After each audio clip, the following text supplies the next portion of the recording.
السلام علیکم جی، امید آپ سب خیریت سے ہوں گے انشاءاللہ تعالیٰ۔ فال کا سیزن شروع ہو گیا ہے، نومبر کا مڈ چل رہا ہے استنبول میں، اور بہت زیادہ خوبصورت فال کے کلرز نظر آ رہے ہیں۔ آنیسٹلی اللہ تعالیٰ کی اتنی بڑی قدرت ہے، اس کی شان ہے کہ کس طرح سے موسم بدلتے ہیں اور خزاں کا موسم آتا ہے، پتے ڈفرینٹ کلرز کے ہو جاتے ہیں اور وہ جھڑنے لگتے ہیں، اور پھر دیکھیں نا کس طرح سے سردی آتی ہے، پھر بہار کا موسم آتا ہے، اور اتنے سارے رنگوں کی صورت میں جو ہے ایک خوبصورت منظر سامنے آ جاتا ہے۔ یہ ساری چیزیں ہمیں اللہ تعالیٰ سے اتنا زیادہ جوڑ دیتی ہیں، کنیکٹ کرتی ہیں کہ اس نیچرل بیوٹی کو دیکھ کر خود ہی منہ سے بے اختیار جو ہے نا سبحان اللہ نکل رہا ہوتا ہے کہ اللہ تعالیٰ سبحان اللہ، کتنا خوبصورت بنایا ہے اللہ تعالیٰ نے اس دنیا کو۔ اور یہی ساری چیزیں ہم جب دیکھتے ہیں تو پھر ہم ریئلائز کرتے ہیں کہ واقعی یہ کسی انسان کے بس کی تو بات ہی نہیں ہے، مطلب ایک اتنا بڑے پیمانے پہ ایک پروسیس چل رہا ہے، کس طرح سے بارشیں ہو رہی ہیں، کس طرح سے پتے اگ رہے ہیں، کس طرح سے پتے جھڑ رہے ہیں خود ہی، اور اس ایک پتے کے گرنے تک کا علم اللہ تعالیٰ کو ہے۔ اور یہ واقعی سچ ہے کہ جب ہم غور کرنے لگتے ہیں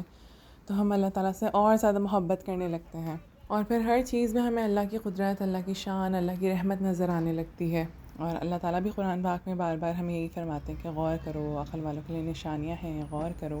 تو کیوں کہا ہے اس طرح سے اتنا غور کرنے کو؟ کیونکہ جب ہم غور کریں گے تو ہی ہمیں وہ سائنس نظر آئیں گے، وہ نشانیاں، وہ معجزات نظر آئیں گے ہمیں جب ہم غور کریں گے جو اللہ تعالیٰ نے ہمارے لیے نازل کیے ہیں، وہ سائنس نظر آئیں گے جن کو ہم کنیکٹ کر کے ہم اللہ تعالیٰ کی طرف رجوع کر سکتے ہیں۔ ہم اتنی حقیر سی چیزیں ہیں کہ ہم اپنا اگلا قدم بھی خود سے نہیں اٹھا سکتے، یہ قدم اٹھانے کی طاقت بھی اس رب نے ہی دی ہے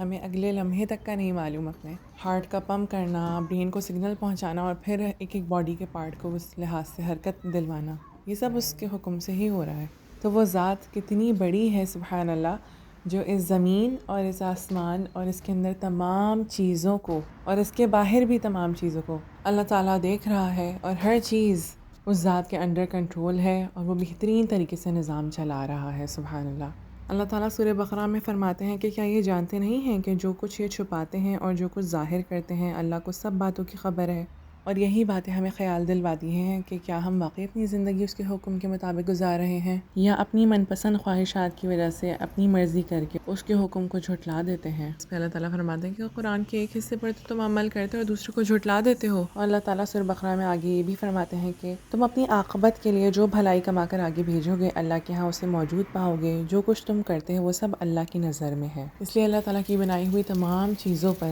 اور ان تمام نعمتوں پر جو اس نے ہمیں نوازی ہیں، خوب غور و فکر کریں، ان سب کی قدر کریں، اور اس رب کا بے انتہا شکر ادا کریں۔ السلام علیکم ورحمۃ اللہ وبرکاتہ۔